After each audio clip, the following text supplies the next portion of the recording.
$75 million. I remember the kitchen light humming above me like a ceiling fan in a bad dream, the numbers on the ticket blinking like tiny suns that refused to set. I held the paper between two fingers and thought, if they knew, they would come with knives, not real knives, but the kind you can twist into your life with words, with obligations, with 1,000 polite requests that are really demands. So I swallowed the sound and kept the secret. If this story scratches something raw for you, hit like and subscribe. Stay with me to the end. I promise you a truth that feels like a verdict. The ticket was ordinary, a strip of paper, the ink faint at one corner from the sweat of my thumb. The kitchen clock ticked like a small, impartial jury. I sat until the humming light felt like a second heartbeat, and then I got up and walked slowly to the window. Outside, the maple across the curb was a dark silhouette against the sky. Its leaves made that old whispering sound they make in autumn, when the wind is a neighbor rather than an enemy. I'm David Mercer. I'm 58. My wife, Ellen, my anchor, my partner in the small mercies of life, died 5 years before I found that ticket. After she left, people were supposed to be steady, to show their faces, to make themselves present, to lean in when grief is heavy enough to topple a person. My family leaned in like men who bend a branch only to see what fruit it will give them. People think money changes everything. It doesn't. It reveals. It strips away the polite paint and leaves the raw wood. The day I sat at my kitchen table and stared at those 6 numbers, I felt smaller and larger at once. Smaller because every memory of being used came back in forensic detail. Larger because I had a way to stop being used. I didn't tell a soul. The relief wasn't joyous. It was strategic. The first step was not to celebrate. It was to armor myself in anonymity. I called Ms. Graham, a lawyer whose name I'd been given by a man at the credit union, who had a way of looking at you like he'd seen everything you'd done. Miss Graham met with me in a glass room where the coffee was black and the chairs were too big for the sort of humility I carried. She listened without blink and then sketched a map for a blind trust across paper with sharp, clean handwriting. "We can keep your name out of these accounts," she said. "You'll be the settler, not the visible owner. Trustees we nominate will handle distributions by rules you set. You can protect the money without waving it like a flag." It felt right, not righteous. Right like locking the door when you don't want someone riffling through your drawers at 2 in the morning. I left the ticket folded into an envelope and tucked it into the bottom drawer of Ellen's old kitchen cabinet under teaspoons, where the smell of lemon oil still clung to wood. I drove straight to Walter's house. Walter had been my neighbor for 30 years. He was retired from the force and smelled like pipe tobacco and practical solutions. He took one look at my face and didn't ask me to tell him everything. Instead, he handed me a little red voice recorder and said, "Record it, date it, back it up. People forget what they say when it suits them." He scraped his chin with a thumb and added softer, "You don't have to weaponize it. Keep it for yourself, for memory." So I began to plan, because planning is the closest thing I have to prayer. I wrote a list in Ellen's leather notebook, pages she'd given me for birthdays when I still believed promises lasted. The list was simple: Ethan, Claire, Tommy, Linda, Harold, Kelly, Aunt Agnes. Beside each name I left a blank column. I told myself I'd be fair. I designed what I called a modest test, $7,000. Not a life-changing sum for anyone making a middle-class life, but enough money that it would matter if someone chose to share it. I needed a number that would sting but not buy loyalty. The first call was to Claire. I practiced the lie until it sat in my mouth like a stone. "I put some savings into a company," I said when she answered, voice thin, with a practiced exhaustion. "It collapsed. I need 7,000 to hold them off." Claire took a breath that was equal parts sympathy and accounting. "Dad, that's awful," she said, and I could hear the cadence of someone calculating her exposure. "Paul just paid the kids' tuition. We're still catching up from the condo renovations. Maybe in a couple months I can help. Sympathy, excuses, no commitment." I wrote it down. Sympathy, no commitment. Tommy, my brother, laughed when I asked him. $7,000? I don't even have 700, brother. Times are tough. He offered advice: refinance, sell a truck, pull from a side business. He suggested actions that placed the problem back on me. Deflection, I wrote, pen scratching like a judge's gavel. Ethan, my son, was worse.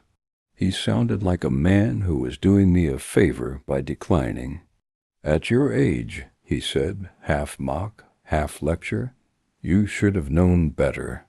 I can't just hand over $7,000. We've got payroll and a launch." He hung up. Lecture, refusal. My throat tightened, then in a way I hadn't expected. It felt like a small animal caught in a wire. Then the tape thickened with other voices. Linda, Tommy's wife, called me self-righteous for getting into my own mess. Harold put me on his prayer list and then suggested that praying harder might bring better financial decisions. Kelly, my niece, sputtered apologies about student loans and rent. All of them chose either to ignore the cost or to push it back on me. Except Aunt Agnes. Aunt Agnes was a woman with a pension that would not have fed a family of 5, much less paid anyone's mortgage. She was the one who had showed up when Ellen's bills stacked into mountains. She pressed $200 into my palm in the hospital corridor, as if the note itself could stitch something for us. When I called her, she didn't count. "I don't have 7, but I can get 3, she said. "It's nearly everything I've got, David, but you need it more." Her voice trembled, as if she were giving me the last of a supply chain. "I can get 3. No hesitation. True." I wrote, gave nearly everything. The list looked like a wound. I felt hollow and strangely clean. The recordings, Walter's little red light blinking like an unblinking eye, became a mirror I could watch without flinching. The first time I listened to Claire's call, I felt something shift under my ribs. The way she was sympathetic, the way she put herself forward in the sentence, as if she were raising a shield for a household castle that didn't include me. All of it replayed like an accusation. I tried once to explain myself to myself, in the middle of the night in Ellen's chair, cup of coffee gone cold, fingers over the recorder. I said out loud, "This isn't about money. This is about knowing who you are when I have nothing and who you are when I have everything." Saying it made the words stick. I promised the recorder that I would be fair, that this experiment would be measured and not cruel. The truth is, I wanted to know, because I'd spent half my life being the bank and not the person. I wanted to see who loved me when the ledger was closed. After the calls, I changed the script. Walter's voice had been right. I'd been too soft the first time. I had given them the sympathy they could parade like a badge. So the second round was blunt. I called them again, not as a man asking for help, but as a man explaining the predicament and giving them one chance. I altered the story slightly, more urgent, more credible, but not extravagant. Mortgage notices, utilities threatening to shut off, repossession whispers. The words were sharper, my voice more exhausted. Tommy came by unannounced the same week. Tommy walked through my door like a man who smelled opportunity. He sat at my kitchen table where the mail was spread like leftover confetti and scanned the room with a vulture's casualness. He touched the folder of bank letters and smiled. "You know what we could do?" he said. "I could buy the house for pennies on the dollar, give you a little cash, let you stay on a bit. You'll be sorted." He said it like he was doing me a favor. I slid the recorder closer and watched him unfold his pitch. Rewire the deed, fold me out of control, let him collect the profit later. "We have a nephew who needs a place to stay," he added, as if the house were a rental commodity. His eyes flicked to me to measure compliance. That was a vulture offer, and my pen etched it down, cold and factual. Ethan left voicemails about taking care of things if I signed the house to him. "You'll have a place to live," he said, the promise thin as tissue. What he meant, I could see, was management, control. Claire came in with a casserole and that face, the one practiced for sympathy, and suggested downsizing, as if it were a pity gift. Downsizing, the euphemism everybody uses when they want you to make room for their ambitions. They all maneuvered like sharks circling a slow swimmer. I let them talk themselves into their characters because that would be the proof. If someone offered me a hand, I needed to know if it was for me or for the hand's prospective gain. I set up the props for the next act: overdue notices tacked on the fridge, a stack of bank letters, a folder with taped corners and plausible stamps. I dressed the part, too: thinner jacket, worried slump, a man who had been worn down by worry. I took the recorder with me like a talisman. The first time I placed a bill on the table and watched a family member's eyes glaze into calculation, I felt a strange thrill. Not joy, this was not joy, but the meticulous pleasure of an architect who sees the blueprint unfold. I was always good at pattern recognition. Decades of paying for other people's emergencies teach you to read the way requests for help shift in a person's face, the way their voice goes flat, the way a smile narrows. People who take will always show you, given time, the shape of their taking. That shape came out in public the night I invited them to the house under the pretense of a family meeting. I wrote the note in a hand I'd learned for invitations. Simple, a little conciliatory. I set the table, not showy, just clean, and placed chairs to make an audience. I wanted them to fight where it mattered, in front of each other, with witnesses. They arrived, and the room smelled like the wet street and reheated casserole. The rain hammered on the windows like some angry drummer. Robert, Tommy, came armed with papers and promise. Ethan arrived with a sharpness that looked like a man ready to claim stewardship.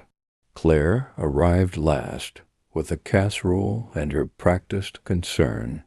They argued about practicality and duty, about selling the house, and dividing what might be left in a way that always favored them.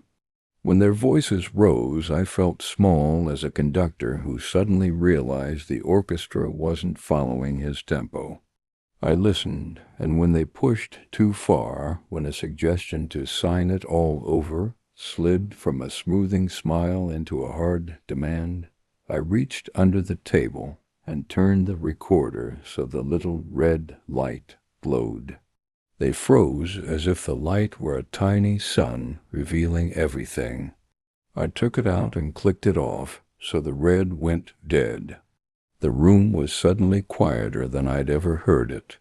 "Every word you said tonight," I told them, my voice steady, recorded. The color drained from faces in different ways. Ethan's mouth went thin and tight, as if someone had sutured it. Tommy's Adam's apple bobbed like a man who could not swallow his own dishonesty. Claire's eyes filled with something I could not quickly name. Maybe shame, maybe realization. I told them I'd had my affairs professionally arranged. Blind trusts, accounts, charitable foundations. I told them the money existed, but not as a weapon to be brandished or a leash to be tightened. They had all come to take in one way or another, and what I had collected were the proofs. When they left that night, it was a storm of slammed doors and muttered threats. I sat at the kitchen table and listened to the rain become a steady white noise and felt the weight of everything. The ticket in the drawer, the recorder, the notebook with names and notes, like elements of a ritual. I had not enjoyed any of it. There was an ache that no one could notarize for me, a grief for the version of family I had hoped would be something different. But the truth was sharp and clean. In moments of perceived scarcity, they had shown who they were. The folder with proof, the copy of the ticket, the trust documents, bank statements, became my private ark. I locked it in a safe deposit box under another name, the signatures precise, the addresses oblique. The money was out of their reach, but more than that, the life I had built was no longer something they could grab and use as a lever. I'd thought about revenge as a bright lodestar, something that would be cinematic and immediate. But revenge, I learned, does not always wear fireworks. Sometimes revenge is a slow, cold decision to be true to yourself. Sometimes it is setting the record straight and walking away. The test, my test, was not an exercise in cruelty. It was a searchlight. When I told them 3 weeks after the ticket that I had actually won, the room changed. The wolves that had been stalking the idea of my house now smelled the real thing. Ethan's voice dropped to urgent management talk. Tommy's eyes shone with deals and flipping. Claire actually said, "Dad, use it for you," in a voice cracked with uncertainty. The split was clean. Some were driven by naked opportunity, some by the desire to be seen doing something good. And Aunt Agnes was steady as a stone. She had never asked for anything in return. I told them what I'd learned and what I'd done. I explained that the money was not theirs, that I'd put it in blind trusts, that I'd given away significant chunks quietly, scholarships in Ellen's name, a hospital wing, a shelter, places where it could do what money is supposed to do, heal, not bind. I showed the tapes, the offers, the voiced instructions that had slid from helpfulness into seizure. I wanted them to see themselves for the record. They did not take it well. Ethan cursed. Tommy accused me of foolishness. Claire apologized and begged. I listened, and then I closed the door. The choice I made was not the snap of victory. It was the closing of a chapter. I told them they would not be entitled to my decisions just because they were family. I told them the truth. Nothing for those who had built their relationships on my bank account. Meaningful gifts for those who had loved when money did not exist for them. Afterward, voicemails came thick and sharp like hail.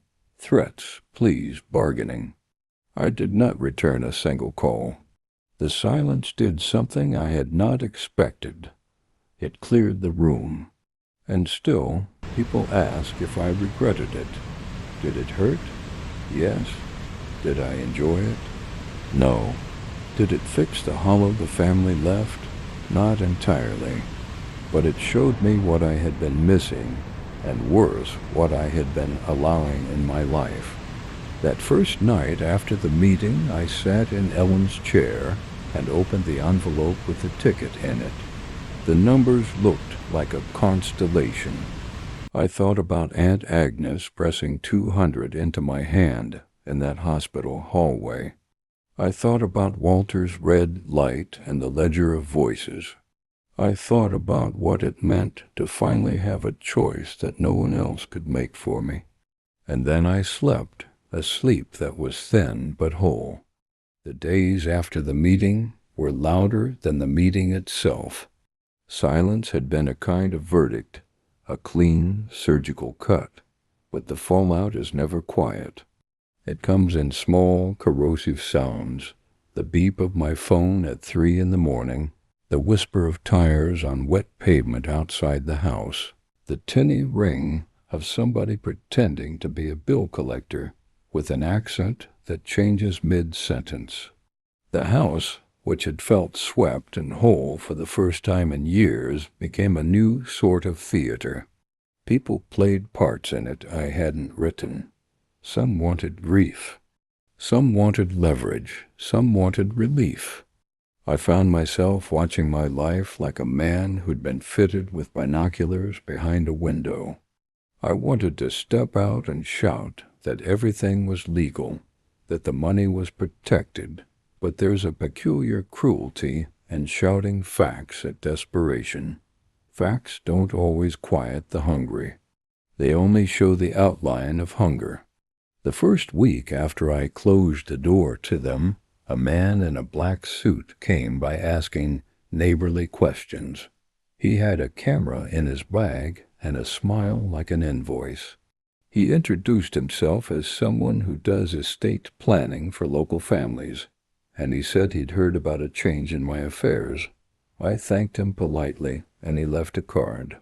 His card was thin, glossy, unremarkable, but the way he watched my house as he walked away had the soft, patient hunger of a man who bets on other people's loss. That was the first time I realized this thing would not be contained by polite silence. The world smelled of levers and pulleys and men in black suits who knew how to file a paper that looks like help. The voicemails came in waves. "You'll regret this," Ethan hissed in one, the static of his rage crackling through the speaker. "You'll bankrupt me, Dad, for keeping us out." Tommy's message was blunter. "You'll rot alone. You'll see." Claire's voice was softer and more complicated. She left a message that was a mixture of apology and a plan. "I didn't mean," she said, and then, after a pause, "Can we talk? Please. I'll do whatever you need." That whatever was the word my chest tightened around. Whatever in their mouths rarely meant what you hoped. There were smaller, stranger things. A contractor I'd used once for a leak called asking about the future ownership of the house. The mailman started arriving a half hour earlier than usual, then later, then at odd times. A package meant for me arrived with my name misspelled and a return address in a place I'd never heard of. Neighbors who had been friendly for decades suddenly crossed the street when they saw me, as if proximity might make them complicit. I won't lie, it was frightening. Not because anyone threatened my life, never that, but because there's a form of violence that erodes you from within. The steady implication that people you thought you knew measure you by what you can give them and nothing more. I had known it intellectually for years, hearing it, seeing it, replaying it on Walter's little red recorder made it visceral. Financially, nothing had changed. The blind trust functioned the way Miss Graham said it would. Trustees, distribution rules, multiple accounts, a legal architecture like a small city. But legal scaffolding doesn't stop a person from trying to pull at scaffolding's ropes.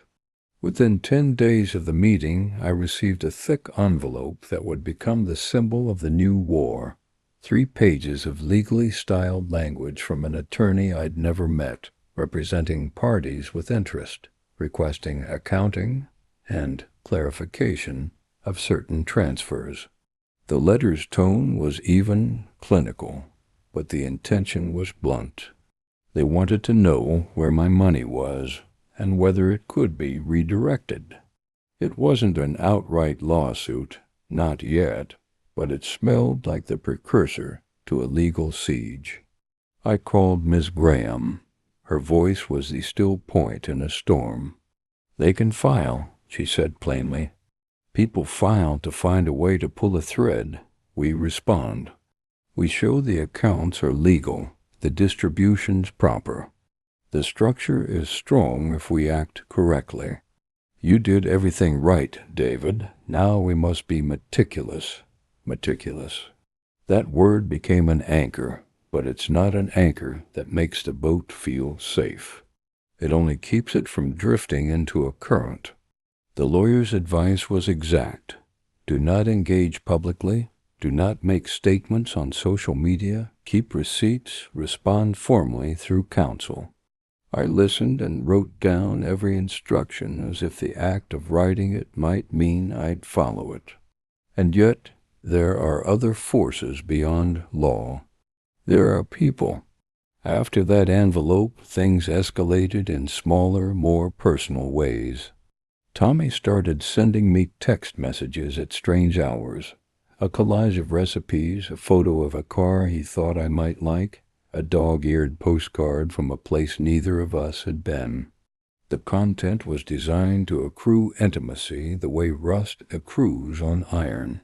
These were the tools of the manipulator who knows that if he can fill your inbox with himself, his presence will become a background hum. You stop noticing until one day you realize he's rearranged your life. One evening, a week after the envelope, I found the front gate padlock cut and replaced. Whoever had done it had not had the nerve to come inside. They had only wanted to make a point. They could get in if they wanted to. I felt foolish for not anticipating it, but the shock of it was less about fear and more about the unmistakable fact that somehow, in the clear hours, someone else was trying to wedge themselves into my life.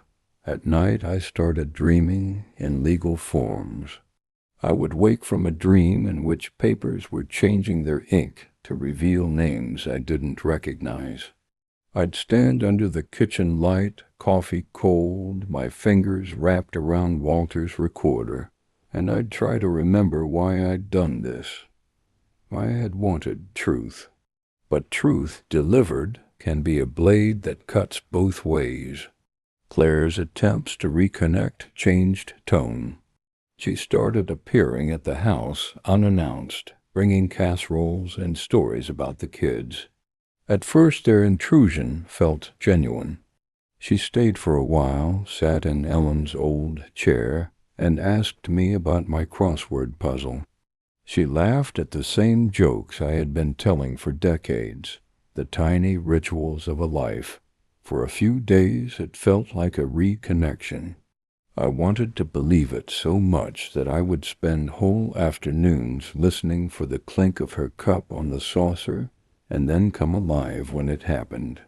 But the pattern reasserted itself. One afternoon, while she was in the kitchen reheating a plate, I went up to the attic to check on a leak and found a marked ledger tucked behind a trunk where the insulation met the beam, a small, cheap notebook with a list of dates and dollar amounts, and next to the amounts, terse notes like loaned, possible, future ask. I remember thinking first that I had misread it. It must be something else, and then feeling the coldness of confirmation. She had been making notes. The ledger was not elaborate, but it had her neat, looping handwriting. I sat on the attic step and listened to the house settle, my breath loud in my ears, and felt as if I had been given permission to stop pretending. I didn't confront her that day. Instead, I let the knowledge be another quiet instrument in my hand. Confrontation before the whole board is played is a gambler's mistake. The ledger became evidence of intention, and intention is what moves a plot forward.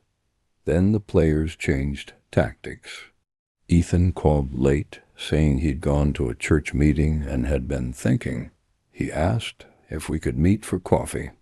I agreed, because my reflex is to bridge, even when bridges are traps. We sat in a diner with chrome edges and coffee that tasted like burnt promises.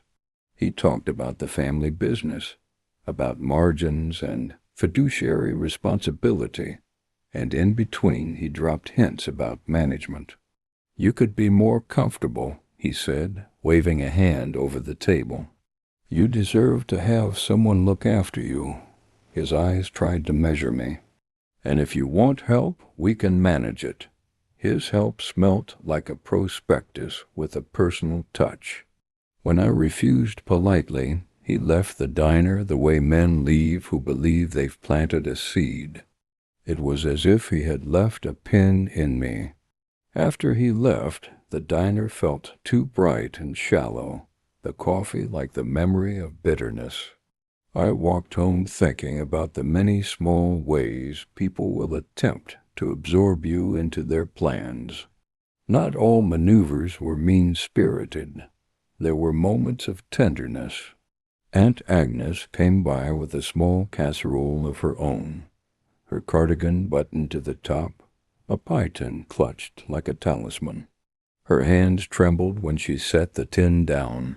She didn't linger much. She didn't want to intrude. She had become my moral lodestar.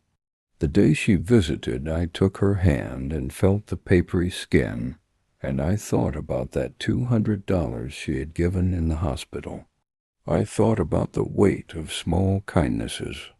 I told her I'd put a little money aside for her, not because she asked, but because it would allow her to breathe easier. Her gratitude was quick and genuine. She pressed my hand and said simply, "Do what feels right, David." It was the least complicated sentence in the world, and it settled in me like a warm coat. But tenderness did not stop the pressure. The legal paper trail thickened. More envelopes arrived. There were 2 letters that were almost identical in tone. Polite, professional, and slippery. Both were requests for meetings. One from a man purporting to be from a financial firm with experience in family realignments, and another from a woman who offered mediation. Miss Graham told me to ignore the mediation offer unless it came through her office. She warned again that the aim of many of these tactics was to create a paper trail that looked like consent or confusion. She called it manufacturing consent, which is a phrase that tasted like rust in my mouth. Then came the knockout, an unsigned, thick envelope couriered at dusk with photos inside. The photos showed the front of my house, my gate, the driveway, a photo taken slightly higher than eye level, as if someone had been sitting on a fence. Another photo showed me on my porch several days earlier, opening a package. The photo was grainy but unmistakable. A sticky note on top of the photos read, "We can help you." For a price, no return address, no signature, just hunger made tidy and mailed. The photo felt like a stone in my chest. Whoever had taken it had been close. Someone was watching me, cataloging the rhythms of my life. That is a particular kind of penetration, intimate and public at once. I sat at the kitchen table, the photos spread before me, and I felt the house contract around my chest. The recorders and ledgers and legal documents could protect my assets, but they could not, it seemed, protect against the psychic erosion of being stalked. The photos changed the problem from a legal fortress to one of personal safety. I called the police. They did the basics: a report, an officer who smelled faintly of coffee and paperwork, the kind of practicality that reassures you while leaving you raw. The officer suggested I get cameras. "You can get a few inexpensive ones," he said. "Motion sensors, cloud storage." He wrote it down in his notebook and left me with a card. I felt ridiculous, a man who had just built a legal cathedral being asked to bolt a cheap bolt onto the gate.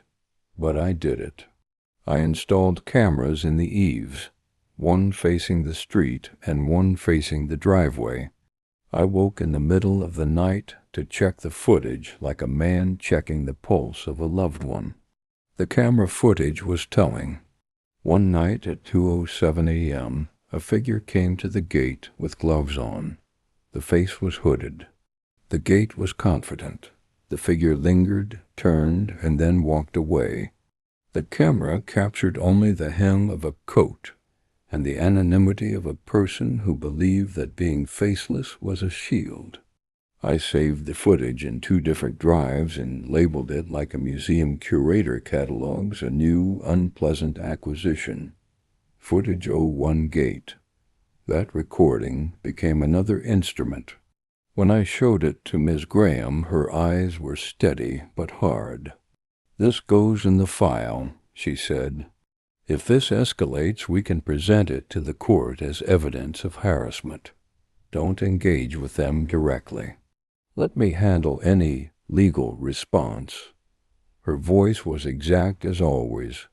I understood what she was saying. Be a witness to your own life, document, and do not give them the cheap satisfaction of an argument. Weeks passed like this. Small escalations, larger anxieties, a community that shifted its posture when it saw me. Yet among the coil of these stresses there was an undercurrent that surprised me.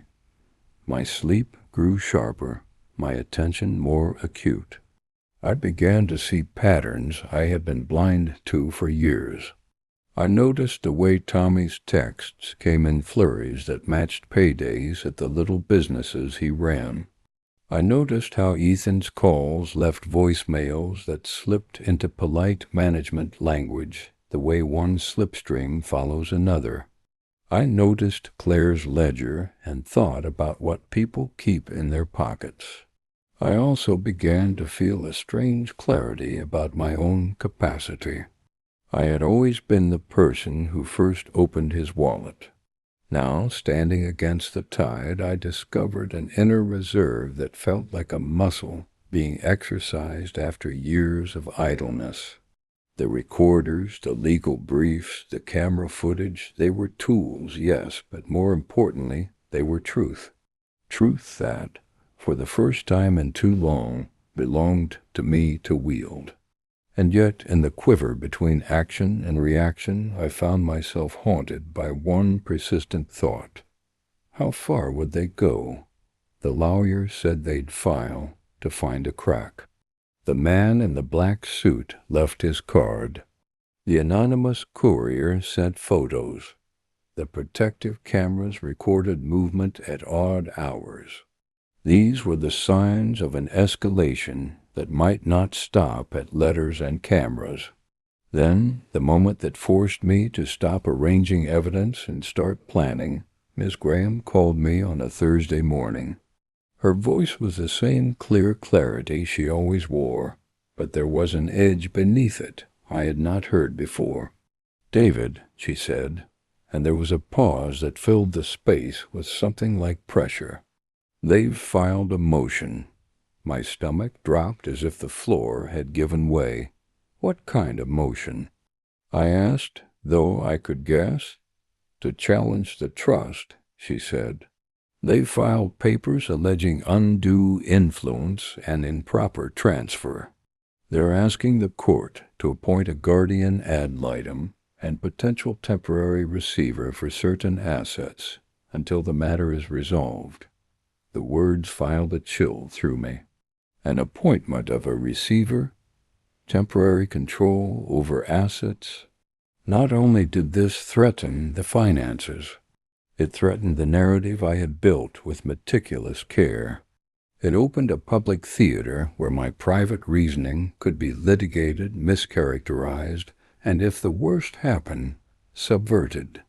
I listened to her enumerate the procedural steps, responses, timelines, affidavits. The methodical recitation felt like someone listing equipment for a battle. "We expected pushback," she said, "but this is a clear escalation, and it's early. I need you to remain off any platforms. Don't call them. Don't respond to anyone outside counsel. And, David, this is important. Collect everything, every receipt, every contact.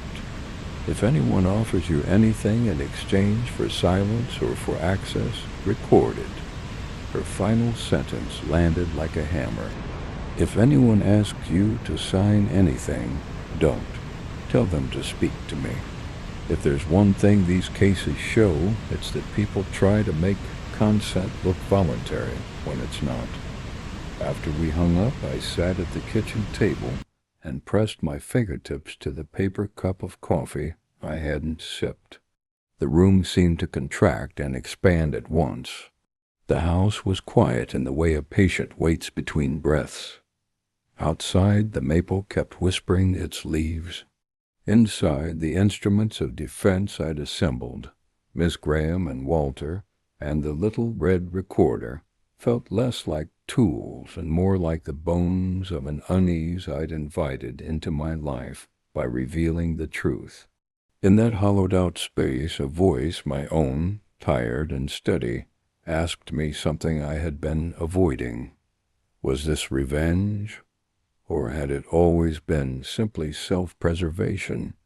If I wanted to punish, how far would I go without becoming what I despised? The questions were as sharp as the legal papers sitting in my drawer. The difference between justice and vengeance, I found, is often merely a matter of intention and scale. I had wanted clarity. I had wanted protection. Now, with motions filed and anonymous photos, the theater of revenge was beginning to look like an ugly, costly public trial. And yet, there was another feeling underneath the fear, a taut readiness, a hunger that was not for money, but for moral closure. I didn't want to humiliate my family for sport. I wanted them to see themselves, to meet the consequences of the choices they had made. I wanted the ledger to be adjusted, not in dollars, but in recognition. As the legal clock began to tick, I realized the plan I'd built, trust, secrecy, small tests, had been only the opening move. The next phase would require more than evidence and quietness. It would require strategy, patience, and a willingness to make moves that felt cold and right in equal measure. When I closed the safety deposit box that afternoon, tucking the copy of the ticket back inside with the trust documents, I felt, more than anything, the peculiar calm of someone about to sit down and finish a long puzzle. The pieces were there, the image was starting to appear. But puzzles take time, and I had no intention of letting them cheat by bending the rules. I laid out the documents on the table, the ledger, the recordings, the photos, the anonymous note. I made a new list, one that began with legal responses and ended with something I had not written before, the plan to reveal. The word felt heavy on the page. I could taste the next moves in my mouth like cheap metal. Whoever had filed the motion wanted the money. Whoever had taken the photos wanted to make me small. I would meet them with a strategy that did not mimic their smallness. I threaded Walter's recorder to my belt and called him. "They filed," I told him. His voice, as always, was a clean blade. "Good," he said. "Now we stop playing defense." He didn't mean violence. He meant a different kind of move, one that would be careful and public and legal, but also theatrical enough to make people see themselves in the light rather than the dark. "You're thinking about a reveal?" he guessed, and I felt both exposed and relieved. "Yes," I said, "but not for spectacle, for record, for truth." There it was again, truth. It had been the original motive, and now, faced with lawyers and motions and shadows at the gate, I realized that the next move would have to be a reveal engineered like a slow, careful strike, precise, proportional, and impossible to misread. I had the tools. I had the evidence. What I lacked was the design to put it together.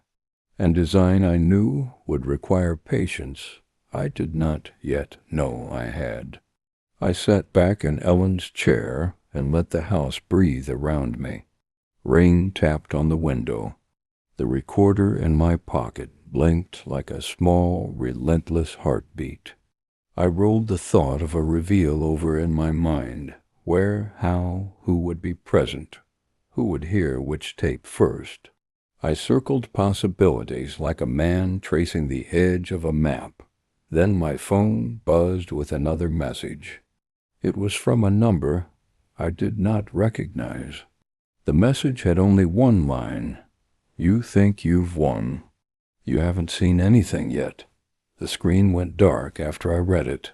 The house seemed quieter than before, as if the walls were listening. I felt the hair rise on my arms the way it does before a storm. Something had shifted. The paper war had become personal in a new way. It was time to stop merely recording. It was time to act. The message on my phone, "You think you've won. You haven't seen anything yet," settled like a stone in the gut. It was small and precise and meant to be unnerving. Whoever sent it wanted me to know someone was watching, waiting. For a moment I considered burning the phone. I considered mailing a reply that would name names and promises and sharpen the fight into something ugly. Instead, I put the phone in a drawer, closed it, and did the one thing that steadied me. I made a list. The list was not about spite. It was about method. I had evidence. Recordings, the attic ledger, photos, footage from the cameras. I had Miss Graham and Walter and Aunt Agnes and a safe that protected the ticket. What I lacked was a plan that would render my family's maneuvers transparent to the people whose opinions mattered most, the neighbors, the bank, the courts.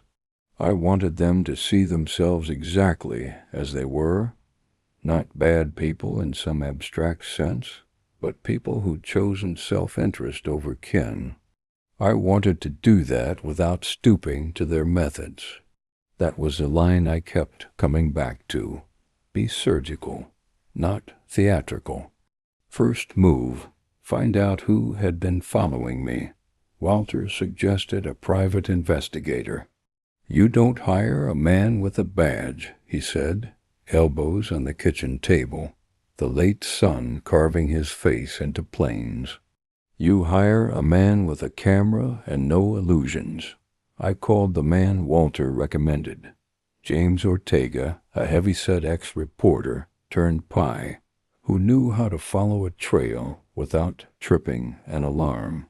James came with a coffee mug and an energy that smelled like too many late nights. He watched the footage from my cameras, frowned once, and said quietly, "They're not amateurs." He looked at the grainy photo of the gate, at the angle of the shot of me on the porch. "This was taken by someone who knows how to be just far enough away to be invisible and just close enough to be legal." He tapped the screen. "If they wanted to scare you, they could do worse. But this is a profiling job. Someone is recording behavior for a purpose." He started with the obvious. Phone records, the courier service that had delivered the anonymous envelope, the IP trace from the message. He ran those things like a man with a microscope. Within days, James brought me something that tasted like relief. The courier slip had been bought with a prepaid card. The card trace led to a convenience store 2 towns over. The man who purchased it had a name in the credit card video, a name that matched a contractor who had worked for my brother's small renovation crew. Little threads to follow. Not proof. Not yet. But threads. More importantly, James turned up a pattern of parked cars near my street that matched Tommy's timeline. His text came in surges when certain vehicles appeared and then vanished. It was the sort of circumstantial detail a jury sometimes loves. Pattern, repetition, correlation. James didn't make accusations. He offered correlation and an argument that could be followed. Second move, shore up the legal perimeter. Ms. Graham was my steady center through this. Every time fear bubbled in my chest, she spoke in procedural sentences that were, against my inclination, deeply calming. "We will file a motion to quash any improper requests," she said. "We will ask the judge to protect privacy. We will respond to the motion to challenge the trust with an affidavit showing capacity at time of transfer, independent counsel, witnesses, the whole record." She told me to be patient and cautioned that the legal system moves in a different rhythm than human anger. Patience felt like wearing a glove made of steel wool, but I wore it anyway. Third move, prepare the public stage. I had decided early on that if I was going to reveal the truth, it would not be at a private dinner or via a voicemail blast. I wanted witnesses who could not be pressured into silence because they were public. Neighbors, community members, representatives from the hospital where Ellen had worked for charity events, the small local paper that Walter still subscribed to, even the church where Uncle Harold went. I planned a public event that would serve a dual purpose: celebrate Ellen's legacy and lay out, calmly, legally, plainly, what had happened to me and what I intended the money to support. I called it, quietly, the Ellen Mercer Memorial Dedication. That phrase, memorial dedication, tasted both holy and manageable. It allowed me to invite people on neutral ground and to control the guest list in a way that would make a public airing possible without it becoming a circus. Miss Graham insisted on notifying the trustees and letting them know the date. She wanted them present so any statements I made could be corroborated, and so trustees could publicly reaffirm the legal architecture protecting the funds.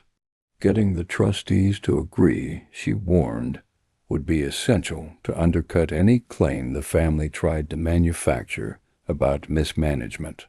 Fourth move, lay the bait that would make them reveal themselves again.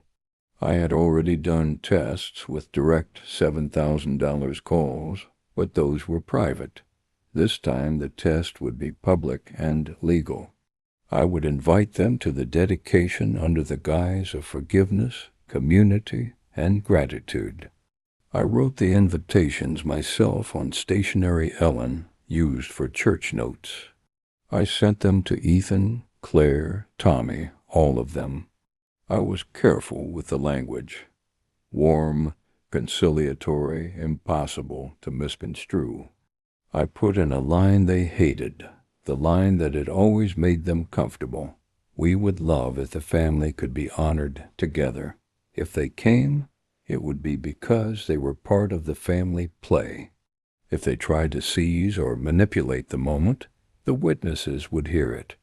If they asked for anything in the open, we could show it to the trustees and the community. The plan was not vengeance as spectacle. It was a kind of truth-telling designed to let the audience lean in and see what they had been before the money illuminated their choices. I told only a small circle: Ms. Graham, Walter, Aunt Agnes, James DePie, and the trustees. I told them the plan in pieces and watched the reactions.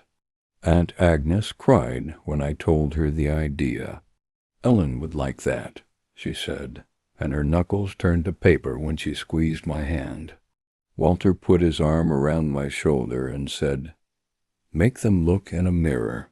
Miss Graham nodded and said the exact legal words that made the plan feel tidy. Publicly declared intentions. Witnesses. Recorded. Preserve it all.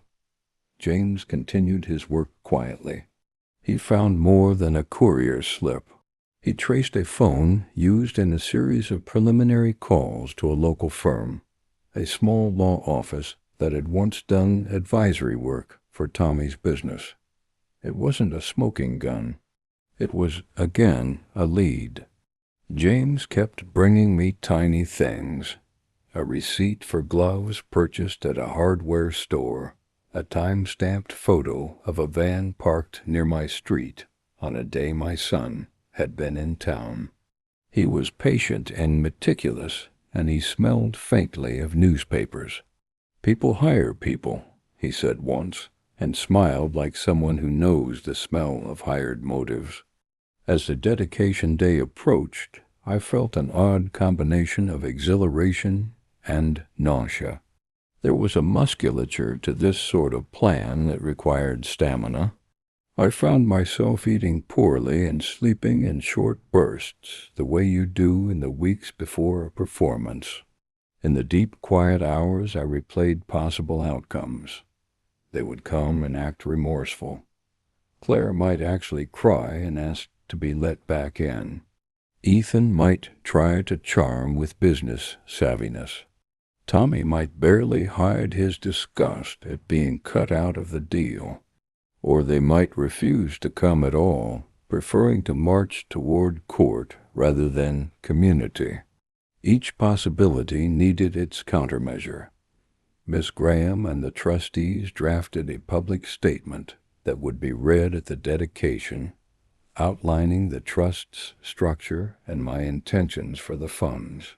The statement was formal, immutably straightforward, and designed to undercut any argument about access or misappropriation. It used legal terms like irrevocable fiduciary duty, independent trustees, and restricted distributions. These were dry words, the opposite of theater, but their dryness was a weapon. If someone tried to claim ignorance, the recorded, public statement would be concrete.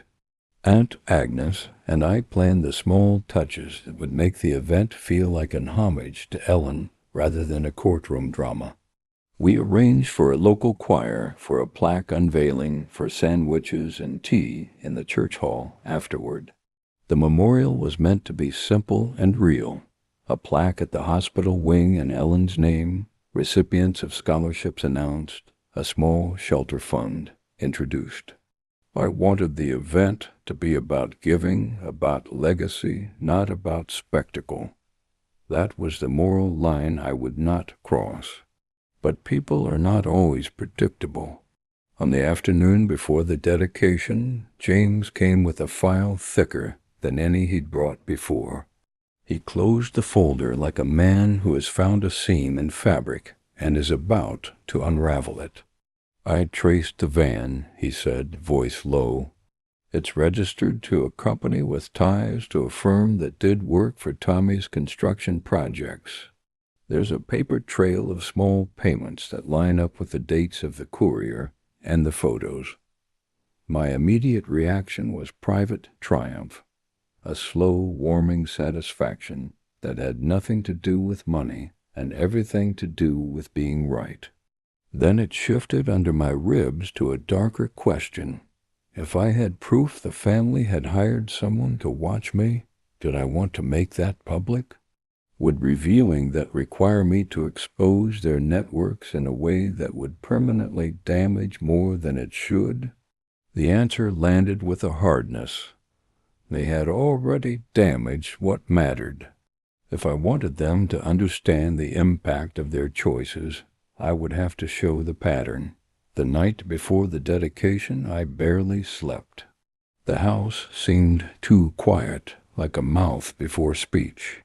I sat at the kitchen table with Walter and Aunt Agnes, and we went over the plan piece by piece.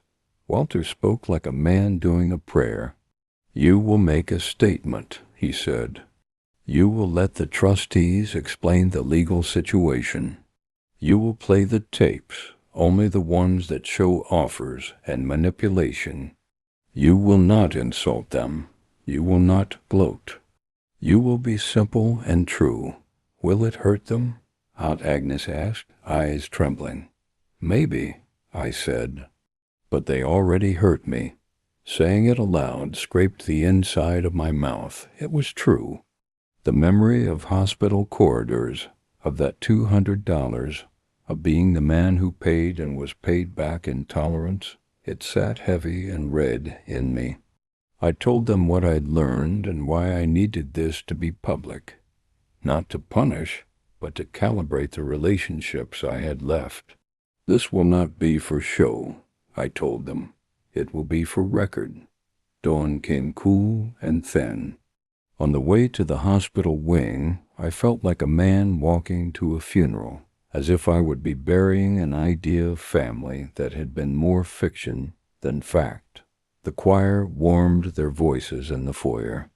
The trustees were in their suits and looked as if they had swallowed the law whole and were wearing it like armor. Miss Graham stood with her hands clasped, her expression the one she used in court, implacable, precise, ready. The church hall and hospital corridors filled with neighbors and hospital staff and a few reporters from the local paper. I watched the community gather, faces that had given me casseroles when Ellen was sick, faces that had waved as we walked down the street, faces that had become the sort of public that could, in aggregate, witness a truth. That feeling steadied me, and then, because predictability is a luxury, my phone buzzed. It was a text from a number I did not have saved. I read it and felt the old animal unease flex. "Do not reveal anything today," it read. The message was either a warning or a threat. It did not identify who had sent it. It was the kind of thing you might expect from a man who wanted to bully you into silence. For an instant, the world narrowed and the urge to retreat rose like bile. Then I thought of the hospital wing, of the scholarships, of Aunt Inez's cramped pension, of the red recorder, of the ledger in the attic. I thought of every time someone had told me to swallow my voice. I hit reply before I gave myself time to reason about it. "I will reveal whatever I choose," the reply read. "We are meeting today." I pressed send, slid the phone back into my pocket, and walked up to the podium. The dedication was simple.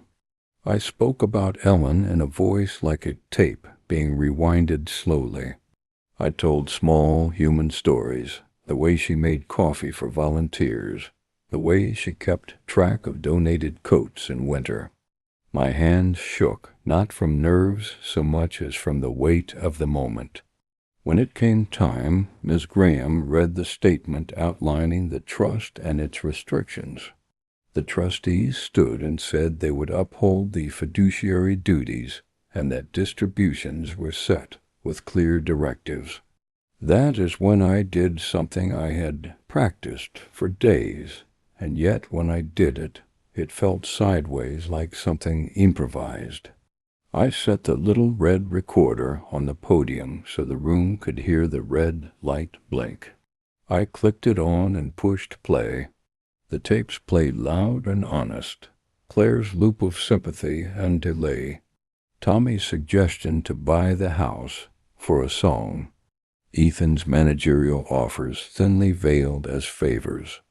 Voices that had once rung in my headphones as private and cunning now occupied public air between hospital columns. You could feel the temperature change in the room, the hush like a held breath. Some faces flushed. Some hands went to mouths. Aunt Agnes squeezed my arm so hard that for a moment I felt pain that was not mine. I let them play. I did not add commentary. I let the tapes speak. Then I asked the trustees to step forward and read the specifics of the trust. Irrevocable, independent trustees, restricted distributions to scholarships, the hospital wing, and the shelter fund. The trustees read the legalese with the cadence of people who know words can close doors. When they finished, I stepped back and let the crowd digest the line between what the family had asked and what I had decided. I watched them, my family, from the edge of the podium as if I were viewing them through glass. Claire's face had gone pale, her hands gone thin and vacant. Ethan waited with a look like a man trying to reconcile a plan gone wrong. Tommy's jaw worked. He looked like a man who had been caught reaching into a cookie jar and was angry he'd been noticed. They rose to speak. Ethan politely at first, trying to frame things as a misunderstanding. Claire stammered and then cried. Tommy tried to joke and failed. The crowd watched and listened. Outside in the hall where the sandwiches were set and the choir sang, I felt a small vibration in my pocket. James had texted. He had found more. A bank transfer, a small sum that connected the nominally independent firm to a shell company related to Tommy's renovations.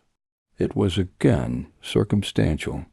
But when James added that to the courier's slip and the van registration, a pattern formed you could almost draw a line through.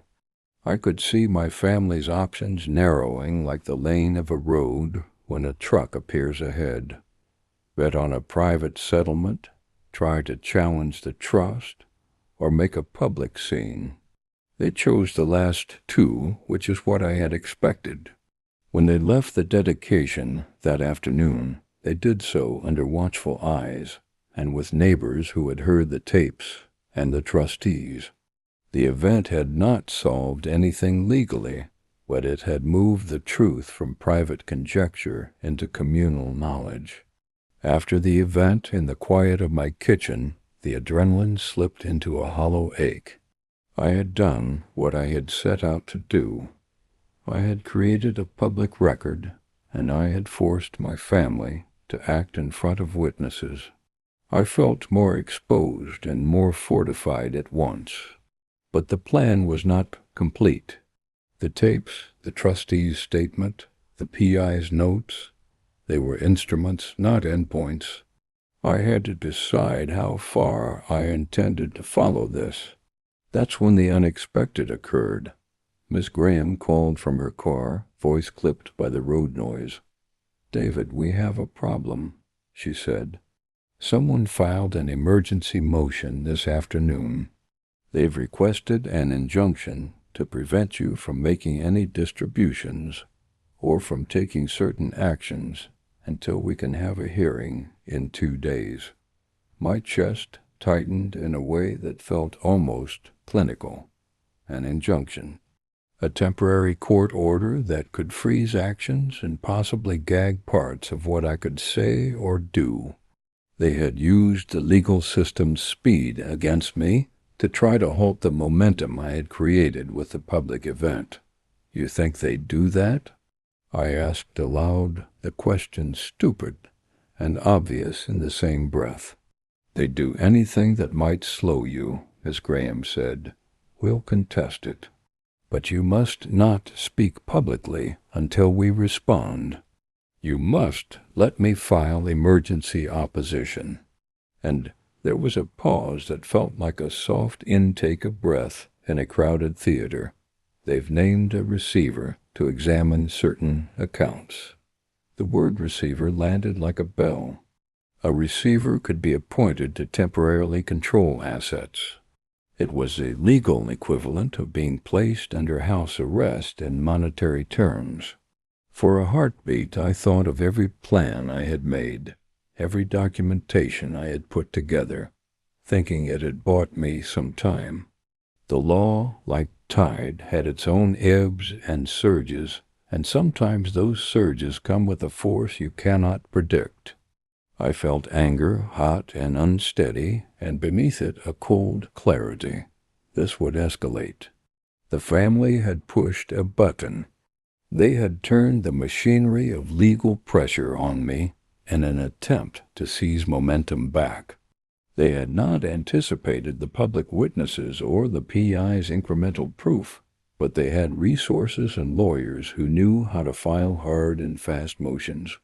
Miss Graham told me the immediate steps. No more public statements. Let her file emergency opposition, preserve every document, and keep the cameras running. If you reveal anything now, she said, they will paint you as reckless. They want to make you look unsteady. Don't give them the rope. I sat at the kitchen table, the red recorder on the wood beside me, and felt again the strange twin sensations I'd felt since this all began, a satisfaction at laying truth bare, and the cold knowledge that people who had been taught to take had learned some of the skills of leverage. They had found an attorney willing to file in a frenzy. They had tried to use the court to freeze me. If this was a battle, the rules of engagement had changed. The public reveal had worked in the way I wanted. Witnesses, trustees, community, but it had provoked a new legal maneuver that might still take the momentum away. I could fight in the courts, but that would take time, and time was a friend to those with patience and money. The family's motion, if successful, could buy them more than a few days. It could create enough fog for them to attempt to reframe the narrative. I thought about the line between justice and vengeance again. The lawyers would now be the actors. My role would shift from planner to respondent. I could continue to hold to the strategic patience Miss Graham wanted, or I could act in a way that would force their hand in the public square again. The temptation to move fast was fierce. The wisdom of patience had become heavier. Then James texted me one more thing, a small, jagged piece of confirmation. He'd found a receipt at a hardware store for a certain type of camera mount that matched the angle used for the gate photo, purchased 2 towns over on a day. Tommy had been moving equipment. The receipt was signed with initials that matched a middle name I recognized. It wasn't incontrovertible proof of a conspiracy, but it was another stitch in a scene that had already been fraying. 2 days later, we would be in court to challenge the injunction. I sat with Aunt Agnes in the living room, and she rolled her knitting needles like meditation beads. "Do you think they're angry enough to ruin things for you?" she asked quietly. "They're angry enough to try," I said. "But they're not the only ones who can file motions." It was an odd little joke, and we both smiled, though the smiles were thin. That night I slept in short breaths. I reviewed the tapes until the words' edges were crisp in my head. I sorted receipts. I labeled files. I learned that there is a different sort of courage in the practice of paperwork than in dramatic gestures. The courage to be patient, to be precise, to be relentlessly legal. I felt prepared, but also oddly aware that the next move might be the most dangerous. Not because of violence, but because it would define the arc of the story everyone would tell about me for years. On the morning we were to go to court, I dressed in a jacket that once belonged to Ellen. Putting it on felt like armor sewn by memory. I carried the red recorder in my pocket, not because I wanted to play anything in court. That would be barred, but because it was a talisman. Small, blinking, legal. Miss Graham met me outside the courthouse with a folder full of oppositions and affidavits. James stood a respectful distance away. Aunt Agnes squeezed my hand one last time. I felt in the clattering of my heart the sense that we were moving from plan to execution. The court would decide many things, but I had done more than I feared. I'd taken the secret and made it public. I'd assigned the money to good work, and I'd assembled evidence for the record. Whatever the judge decided, that record would exist. We walked into the courthouse like people entering a long tunnel. The doors felt heavy. I understood then that the real battle wasn't who would win in court. It was whether the pattern of my life would change. The possibility of living without being used had been planted. The possibility that I would be dragged back into old compromises lingered like a shadow. The bailiff called us in. The gavel sounded a rhythm like a match being struck. I sat and listened as the family's attorney presented the emergency motion to stop distributions and appoint a receiver. The words were crisp and legal and intended to frighten. Our side responded with affidavits and records, with Ms. Graham's voice unflinching as she outlined the structure and my capacity at the time of the transfers. James submitted the courier receipts and van registration as evidence of harassment. The hearing lasted only an hour, which felt like a breath and also a lifetime. When the judge left to consider, I felt every second stretch. I thought of Ellen, of Aunt Agnes, of the red recorder blinking like a tiny sun in my pocket. I thought of the dedication, the tapes, and the neighborhood that had watched. I thought of my family upstairs, their faces like pages I had read and now witnessed in front of others. When the judge returned, he read his decision with the same procedural calm Ms. Graham had used that night. He denied the injunction to appoint a receiver and ordered that the trust remain in place pending a full hearing in 60 days. He did, however, order us to maintain the status quo and scheduled further filings. It was, legally speaking, a partial victory, a defense of the immediate status of the trust, but an instruction that this dispute would not be resolved quickly. The sigh that left the room felt like an exhausted animal leaving the field. I felt both buoyed and bruised. We had not been gutted. The trust remained in place for now, but they had used the system to slow me, and the wheels of law would now shape the next months. The public had heard the truth of the recordings. The P had brought threads that suggested orchestrated surveillance. The judge's ruling had given us breathing room. For the moment, that was enough. We left the courthouse with the sun feeling unusually bright. Outside, the family argued in low voices on the courthouse steps. Their anger looked like a living thing. I felt a small and shuddering relief. The plan had worked in part. The truth had been public, and the legal process had not immediately subdued it. But the road ahead would be long. My revenge, which I kept correcting in my head to justice, would not be a single dramatic arc. It would be a series of small legal victories of witness building, of patience. As I drove home, the red recorder in my pocket seemed heavier. I had previously thought the act of revealing would be the climax.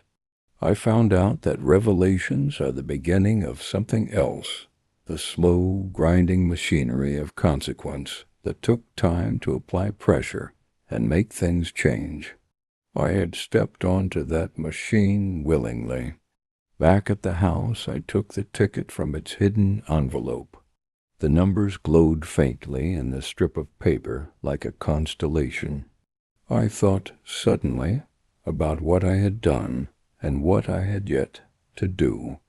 I had used evidence to make a point. I had used public witnesses to make the demand for decency visible.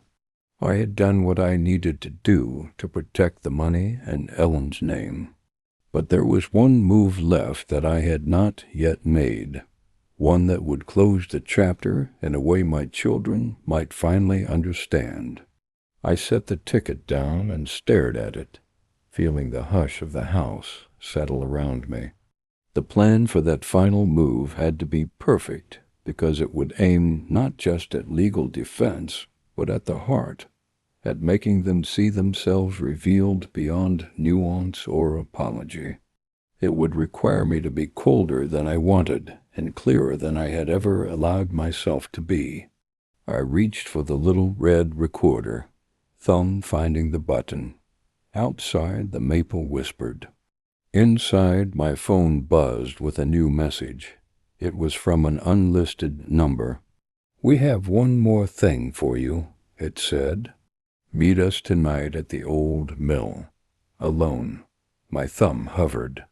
The mill was 2 towns over, a place with a reputation for cheap deals and quiet meetings. The text smelled like a trap.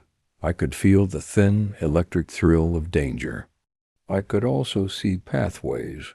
If I went alone, I risked confrontation. If I involved law enforcement, I risked letting them know their anonymity had been pierced.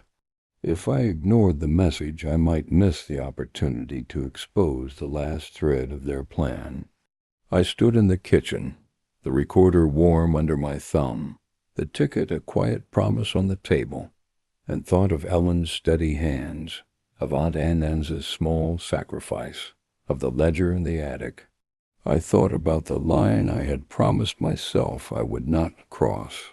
The decision felt like stepping to the edge of a cliff and choosing which way to fall. I typed a message back. "I won't meet alone. If you want to speak, come to Ms. Graham's office with identification. No more games." The response came 3 seconds later. "No, too public," it read. "Come now. 9 p.m., Old Mill." The house felt colder. I thought of the walkers who used that road at night, of the empty windows, of the old mill that had seen better years. I thought of the way men sometimes think their anonymity gives them courage. I could hear the accordion of my breath. The recorder was a small, blinking sun in my hand. The choice cracked open like ice. Go and risk whatever was waiting. Refuse and risk giving them the last word in the form of a smear. Insist on law and risk losing the element of catching them off guard. I stood in the kitchen, the house heavy and listening.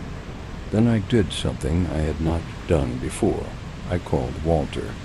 "Don't go alone," he said on the first ring. "I know," I said. "But if we bring too many, they'll back off." "Bring 1 car," he said. "Bring Miss Graham's phone on speaker and let her watch the whole thing. Bring James and bring the recorder. If anything happens, don't be a hero. Be a witness." I folded the plan into an envelope and put it in my jacket. The ticket stayed in the drawer. The recorder came with me like a talisman. The mill was waiting. Night on the old mill road smelled like wet iron and old paper. The mill itself sat like a tooth in the dark, hulking shuttered windows reflecting nothing but sky. I drove there with the heater off, more to feel the night than to ward off the cold. My palms were dry. The recorder in my jacket felt heavier than it had any right to be. It was a small red sun against my sternum, blinking like a heart. James trailed me in his battered truck. Walter followed in his sedan. Miss Graham, who insisted on being present, drove separately and arrived early. She had argued against my going alone and had been the one to say, more than once, "A procedure is not an emotion." I liked that phrase and carried it with me like a shield. Aunt Agnes wanted to come, but I told her no. She would have been the wrong kind of witness in that place, and I needed her kept safe from whatever ugliness might come. We parked across the street and waited. I thought about the absurdity of it all.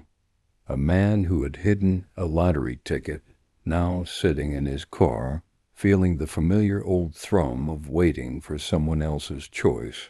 For a moment I wondered if my family would even show. Then a van rolled up, slow and deliberate, like an animal testing a fence.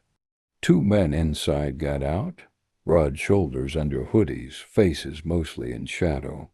My phone buzzed. Miss Graham was on speaker. "You're on speaker," she said, her voice crisp. "If anyone says anything incriminating, say nothing. Let James record. Let the recorder in your pocket be the version of events we trust." I stepped out of the car and walked toward the mill with Walter close behind. The gravel under my shoes crunched like distant applause. The men at the van looked up. One of them, older, with a mouth that lived in a permanent frown, stepped forward. "You David Mercer?" he asked, as if asking my name might be a negotiation. "Yes," I said. My voice sounded small to me, like a radio in another room.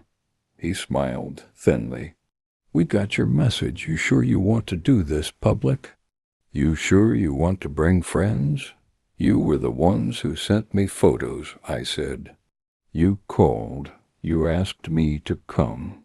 You wanted something." The second man, younger, with a nervous tick in his jaw, shifted his weight. "Look, we were hired," he said. "We were told to make him understand, to make him cooperate." "Who hired you?" Walter asked, blunt and surgical. The older man shrugged. "We don't talk names, we do jobs. That's convenient," I said. "Names help in court." He laughed without humor. "We're not lawyers, old man. We were paid to watch." "You know who paid you," James said from the truck, stepping into the light. "We have records, receipts. We know where the courier went. We have footage. We know who bought the prepaid card. We know the van registration." The man's jaw tightened. The younger one stared at his boots. "You got lucky," he muttered. "You were hired by people who thought they could take what was yours by being loud where you were quiet," I said. "You were hired to make me small." The older man's face snapped with anger. "People like you make choices that hurt families," he spat. "You hoard money and call it charity? You think you can cut people off and pretend they didn't help you when times were bad. What I did was protect what was mine from being weaponized," I said. "Is that a crime?" The man paced a little. "No, but people get desperate. People get exposed," James said quietly. "What happens next is for the courts. We'll let them sort it." The tension in the air had a metallic taste to it, like standing under train tracks. The 2 men muttered and bickered among themselves, and then, unexpectedly, something shifted. One of them, the younger, jabbed a thumb at the older and hissed, "You told me it was just a scare, not to get involved." Not to go so far. The older man's mouth snapped. His anger was immediate and ugly. "I told you to do the job. You took the pick. You took the courier."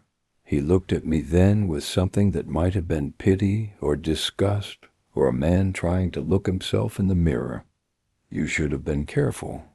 We were just paid. You were just tools," Walter said. "But tools have edges. You cut yourself." The older man looked at the younger one and then, almost as if working toward something beyond his capacity, said a name. It was quick and small, but the name landed with the weight of a dropped stone. Tommy. My heart stopped in that small, private way that time slows down. I felt something like cold bloom under my ribs. I had suspected. I had threaded receipts with van registrations and courier slips and noticed patterns. But to hear it said aloud by a man who had been paid to be invisible, it sharpened things into a new, undeniable reality. Tommy's name in that moment did more than accuse him. It revealed him. The pattern coalesced. The ledger in the attic, the texts that coincided with parked vans, the small transfers, the courier slip. It was no longer just circumstantial noise. It was a map. The younger man, who had been twitchy the whole time, swallowed and said, almost in apology, "He said you were being taken advantage of. He said he could secure the house. He thought he was helping. He was helping himself," I said, and the words had the taste of old salt. He was trying to buy it. He was trying to flip it. The older man spat. "Doesn't matter, people hire people. We do our job. We don't know the morals." James recorded all of it. My recorder in my jacket blinked red and held the sounds like a jar of fireflies. Miss Graham, listening on the line, said nothing but the way she breathed when she was ready to file something heavy. The older man left, and the younger one lingered, then hurried to his van and drove away into the night. I stood in the gravel under the mill's pallid moonlight and felt the air open and close. Evidence had a way of rearranging people's sense of themselves. Hearing that name from a hired watcher made the theory clickable, like the moment a map becomes a territory under your feet. We drove back like people carrying something fragile. My phone buzzed. It was an angry text from Tommy that simply said, "You little shit. You sent them to me." I sat with the words and watched them make no sense until they did. He assumed I had set the men on him. An inversion that said more about the man than about me. The more interesting point was that Tommy's defense would be to look wounded and claim I had manufactured evidence. A man who had always believed he could rewrite narratives would attempt to frame me as the fabricator if he could. We took the evening's new evidence, the older man's naming and the van license plate video, to Miss Graham. She moved then, with the calm fury of someone who understands how the law takes shape when fed facts. We filed an affidavit with the snippets the men had given us and added James's tracking of transfers and courier slips. We asked the court for an order to compel discovery, bank records, communications, and any contracts between Tommy and any intermediary firms. If you can follow the money and the messages, you can prove intent. If you can prove intent, you have a case. The days that followed were noisy in ways I had never imagined. Tommy called once and left a message full of accusations and a threat that he would drag me into court and force me to produce every document I had. I then sent a more tempered voicemail that tried to sound conciliatory while insisting I had acted without family consultation. Claire called and cried and begged, and then weakly, and with that old calcified politeness, suggested mediation. The family spun in the small orbit of their panic, as if a sudden glimpse of their true faces had made them dizzy. I did not answer. I let Miss Graham speak for me. I did not want to be the man who only shouted from the pulpit. I wanted to be the man who can show receipts and witnesses. The legal machinery we set in motion did what courts do best and worst. It ordered documents, it subpoenaed, it demanded. We compelled records from companies that had done small jobs for Tommy. We deposed people who had signed courier slips. The discovery phase is a strange, slow heat. Like boiling soup, it reveals flavors over time. It also exposes you to the kind of ugliness people keep when they are allowed to speak on paper. Tommy's defense was what I had expected. He claimed ignorance. He claimed a misunderstanding. He painted the picture of a man trying to help a brother who had made foolish choices. Ethan took a middle ground, claiming he had acted as a responsible son, protecting his family name, and that he had only advised, not attempted, to seize. Claire's ledger, the attic notebook, became a small, ugly talisman in the filings.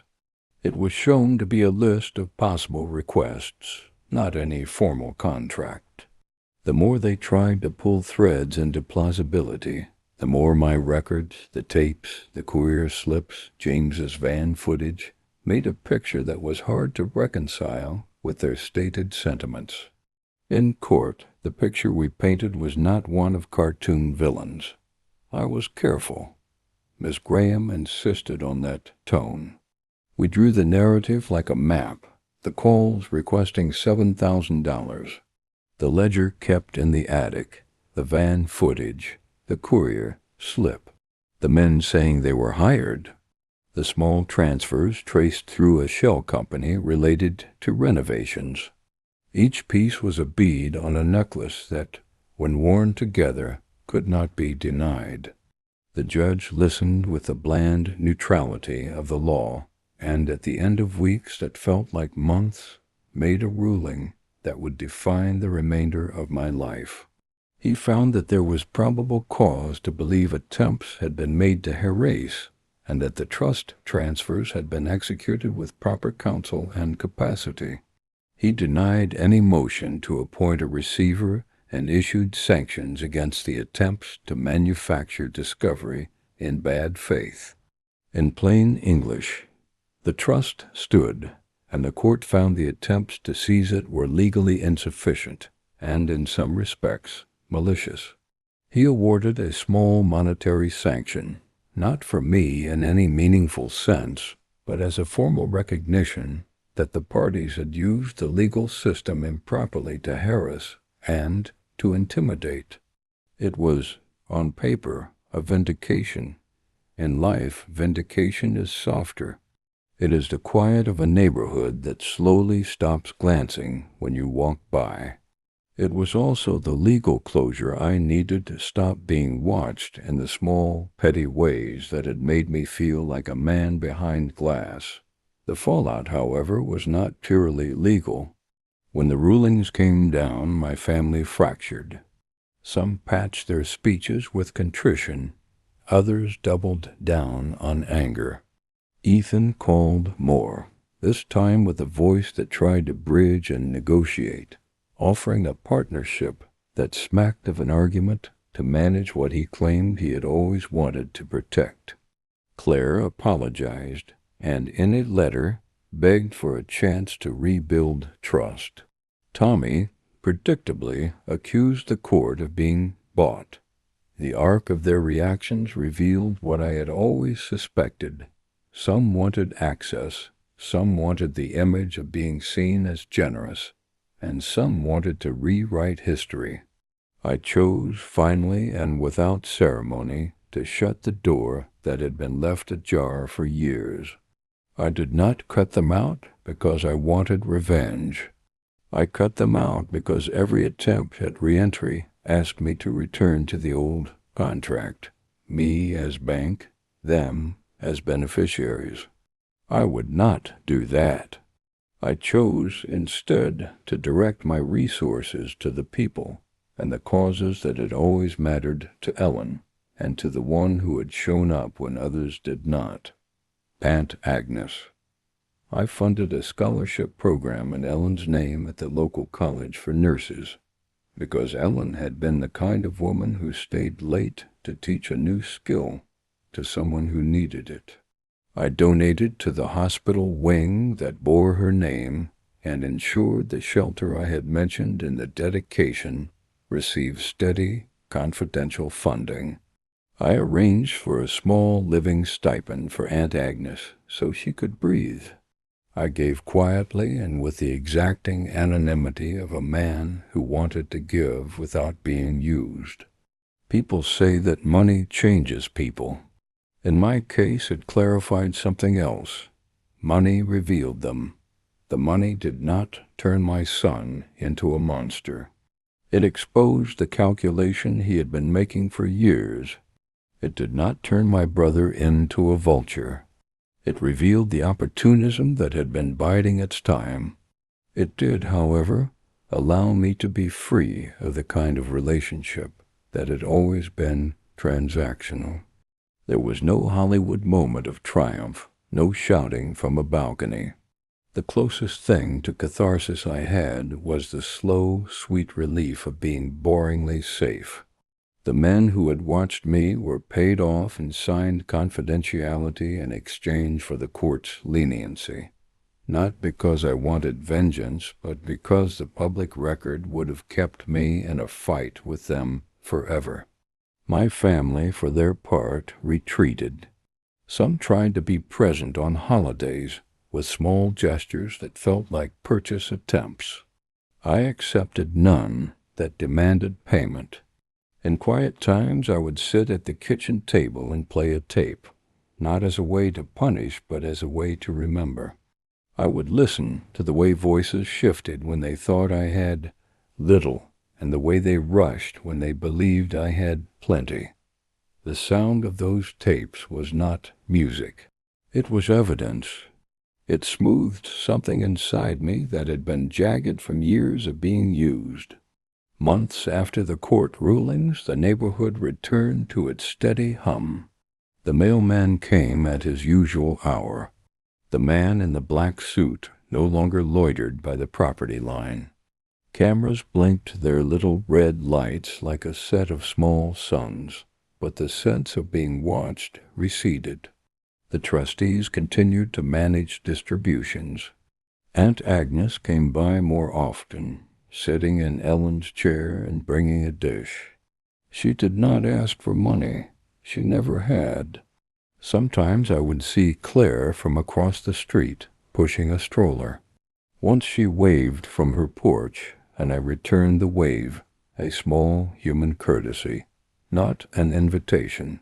Ethan called on the anniversary of Ellen's death and read a passage from a book she had liked. We spoke for 10 minutes. It was polite. It was not the closeness we once had.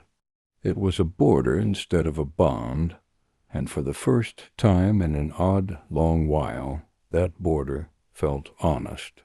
A year later, I stood at the opening of the new wing at the hospital, the plaque polished, and Ellen's name there in brass. The community had come. Aunt Agnes sat with me in the front row, her hands folded, her face a map of lines that meant a life. The trustees spoke quietly, and the choir sang in the same gentle way they had at the dedication. I felt a hush that was not pity, but a kind of calibration, the world as it had been rearranged by choices that had consequences. After the ceremony, people came up to me and thanked me. The woman who ran the shelter hugged me and said, "You did the right thing." Those words were small and huge at once, like a coin with two faces. The money, which once sat on a strip of paper in a kitchen drawer, had become quiet things. Scholarships, beds, a wing with heaters that worked, and a kitchen that fed the hungry. I kept the ticket in the safe deposit box for a long time.